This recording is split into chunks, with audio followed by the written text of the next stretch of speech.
Hello, this is Brian. Well, down the trail a ways. The last video kind of might have cut off a little soon because I ran out of memory on my card. I used a full memory card thus far today. So the road I came from up there, and it winds around. There's a junction. So you get to the junction, you come towards me. So you're going to turn left at the junction if you want to head back. So now I'm in this little riparian area full of willows. I'm guessing this is some kind of a walnut tree. I'm not sure exactly what species this is. It could be a Southern California walnut. And then we got a lot of willows and Fremont Cottonwoods down here. A lot of willows. So we've hit a beautifully scenic area on the hike on the way back down. A lot of the canyons and gorges around here are beautiful. So here we got Populus fremontii, subspecies fremontii. We got willows here. I suspect that's Gooding's black willow, probably, but I'm not 100%. That's how it's Gooding-y. And we got some chaparral whitethorn right up against the banks here, this little drainage.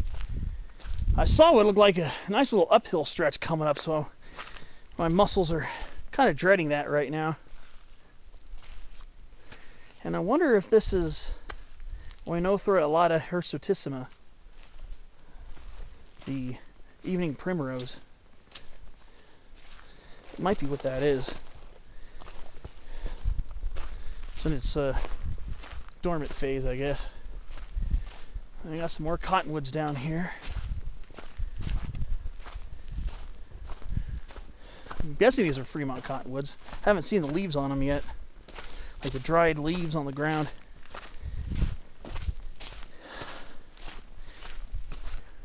Oh, you even got a little white alder in here. These might be black cottonwoods too, though. I don't know. So I don't see any dried leaves on the ground to tell me.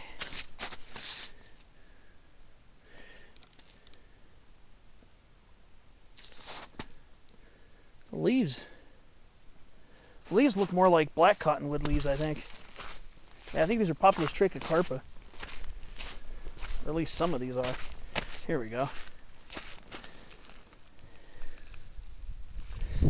First I was thinking they almost look like Quaking Aspens, but they're not known from this area. Plus, we're probably about 4,000 feet, so we're kind of low elevation here in Southern California to find Quaking Aspen. Anyways, the bark is a little too dark. Alright, so now we're climbing uphill again. So like I said, you follow that road,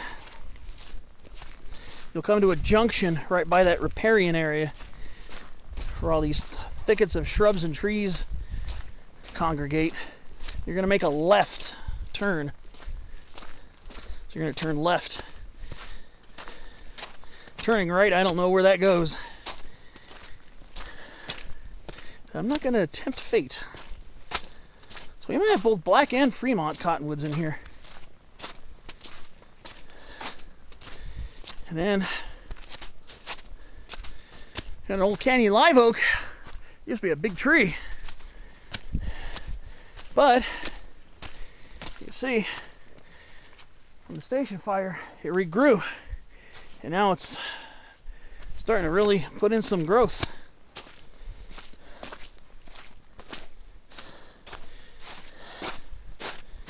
Now we're on a little bit of an uphill stretch now.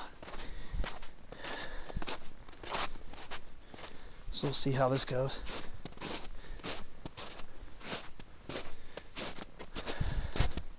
Cool, find a little riparian forest down there.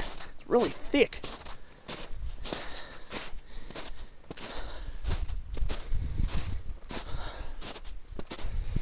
So, if you're going to take the roundabout way, the really roundabout way to get up to Iron Mountain, you can take this basically from Monte Cristo.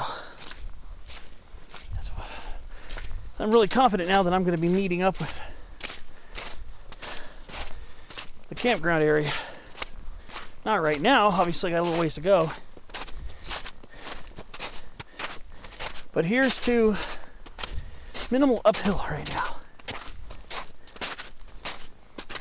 Beautiful gorge. Rocky, steep, and rugged over here. Beautiful canyon. I know this is one of the ones that feed Mill Creek Canyon, where the campground is. Very rugged canyon country out here. Beautiful. It's actually warmed up quite a bit. Quite a bit, actually. It's actually kind of warm outside. Like, the air's warm, too. Old Poodle Dog Bush over there. You can smell it, too. Very strong. It looks like I'm going to be in and out of the snow for a while. I was way up there earlier, but I've come down significantly. I might be below 4,000 feet already. I've come down probably at least 1,000 feet.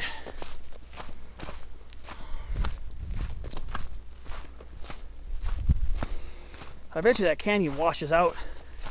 I see lots of old logs that are flattened down there. I imagine that area can get very rambunctious with floods.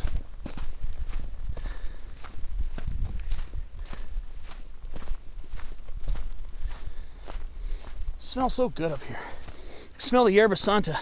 Yerba santa and Poodle Dog Bush smell kind of similar, but not exactly the same. Hollywood cherry. Poodle Dog Bush tends to have a little more of a sickly smell, whereas yerba santa is a little more sweet, spicy. That's what I can smell right now. And this right here, all yerba santa.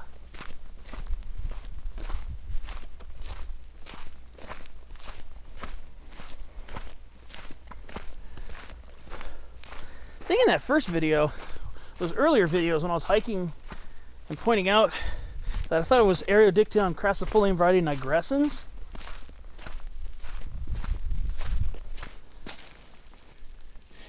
Actually, I think it's Aerodictyon trichocalix. So, just want to make a correction about that. When I was early on my ascent towards Monte Cristo Peak right over there, which I'm quite a bit below now, I remember thinking that some of these were Aerodictyon crassifolium variety nigrescens, which I'm now beginning to second guess myself. I believe it's a subspecies of Aerodictyon trichocalix. A beautiful canyon. It is just stunning scenery over here.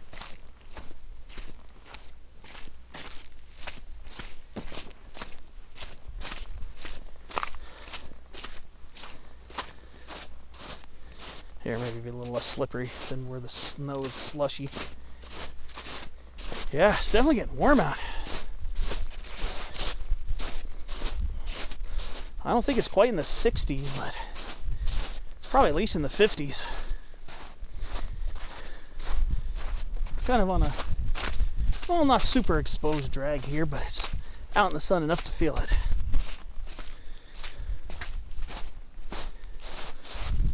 Just can't get enough of this beautiful canyon with big rocks.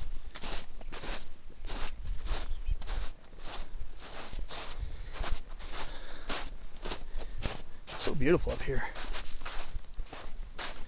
Even if you don't hike to any of the peaks, strolling along this definitely give you some good perspectives of some extremely beautiful scenery here in the San Gabriel Mountains. These steep cliffs, rocky outcroppings, then you got all those willows and alders and cottonwoods kind of softening the bottom there. But this area is a very dynamic environment. These canyons were cut probably from torrential, anything from torrential downpours to the constant trickle of winter and spring runoff. So it's years, decades, centuries, probably even millennia that have carved out these beautiful canyons here. I don't know what this tributary is, but it kind of feeds in towards Monte Cristo area. And there's Monte Cristo Peak again.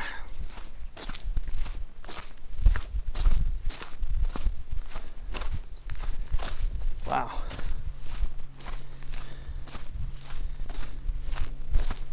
Actually, after my memory card broke, had filled up, should have got some footage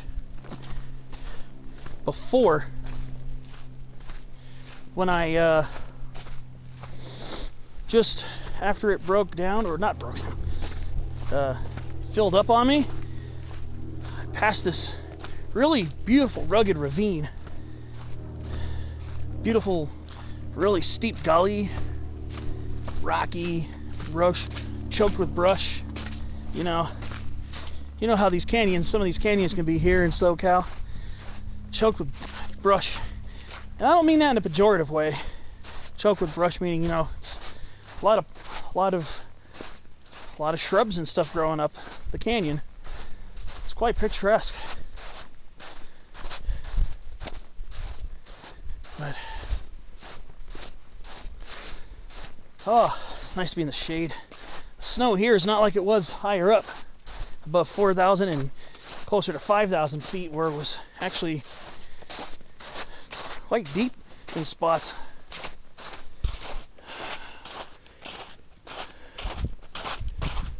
Oh.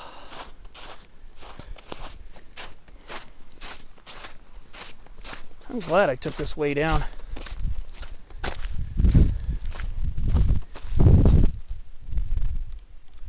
That is so steep. I don't really see any water trickling down there, except for maybe little dribbles of snow melt. Because up until, we had the one rain around the 28th of December, and then it took till around the 23rd of January to start getting more.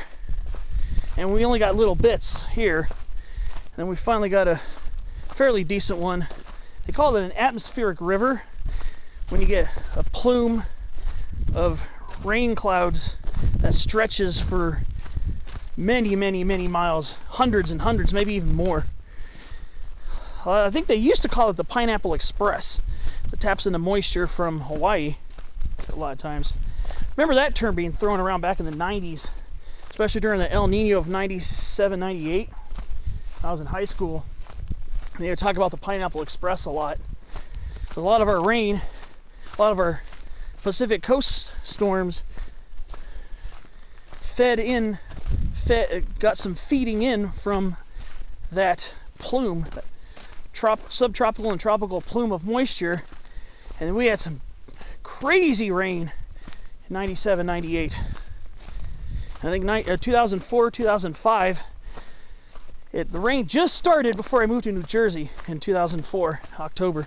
We just started getting really seriously wetting rainfalls in October that year, 2004, which is quite unusual to get multiple wetting rainstorms.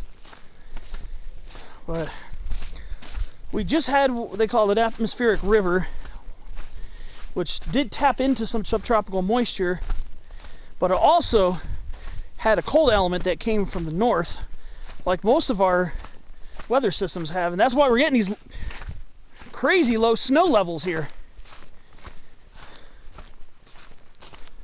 So we're going to be getting really low snow levels this winter when we actually get stuff. Really crazy. We're definitely well below 4,000 feet now. Probably like 37, 38, maybe. Maybe even a little less, because it looks like quite a ways up there. But honestly, where I live, they were saying 1.5 inches to 2 inches. We only got about, where I live got maybe just under 1 inch, so we really didn't get the big gully washers. Some areas did, so I'm not going to knock knock that for anybody else. Other people are probably experiencing some pretty crazy stuff. And then we get these crazy low snow levels after the cold portion passes through, and there's just enough moisture behind the cold front to produce snow. So the area had enough time, had enough moisture after the cold front for it to snow all the way down here. It looks like we're gonna head back into the gully, and then it looks like I'm gonna be hiking in the snow again, because we're gonna be shaded by the north-facing slope of this area.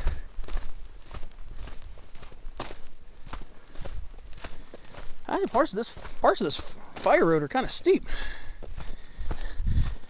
Before I started picking up the camera again, there was a spot where it's pretty steep. This is kind of steep too, a little bit. I can feel my back tightening up every time I step downward, because momentum wants to grab you so much more quickly. All right, now we're in the shade of the mountain. Beautiful seeing chaparral in the snow. It really is, actually. I don't really get to see that a whole lot. It was kind of a treat when I get to see chaparral in the snow. Here we got blue elderberry, Sambucus nigra variety Caerulea. Sheds its leaves in fall. Down at lowest elevations, it sheds its leaves during the dryness of summer, and then leaves out during the rainy season. These ones will probably leaf out pretty early compared to the ones I've seen at 7,000 to 8,000 feet, where they'll stay dormant all winter. So now we're in a nice little ravine here, which is beautiful down here. Gorgeous scenery.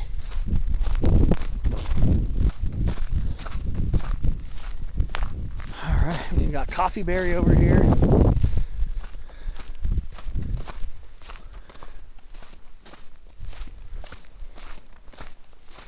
Beautiful canyon. This is definitely adding some serious mileage to my hike, I think.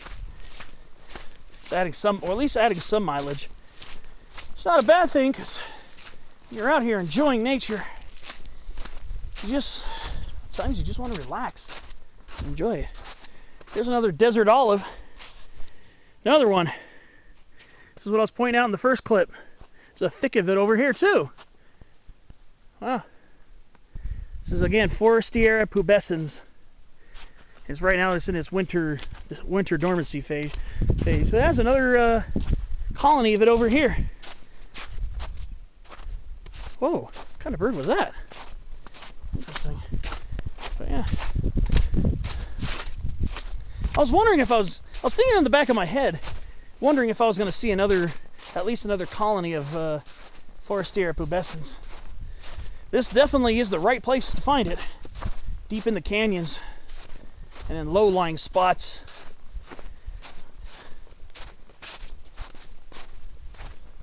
Wow. I cannot accurately describe nor